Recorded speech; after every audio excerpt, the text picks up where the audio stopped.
Patay ang isang motorcycle rider matapos makaladkad at magulungan ng dump truck sa Lipa, Batangas. Sa video na kuha sa barangay Inusluban, makitang parehong lumiliko pa kanan ng motorsiklo at truck nang mahagip ng truck ang motor. Napuruhan sa kanang binti ang rider na si Rubec Naval. Naisugod siya sa ospital pero nasawi kalaunan.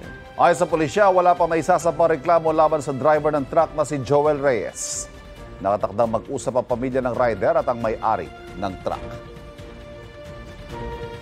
Igan, mauna ka sa mga balita. Mag-subscribe sa GMA Integrated News sa YouTube.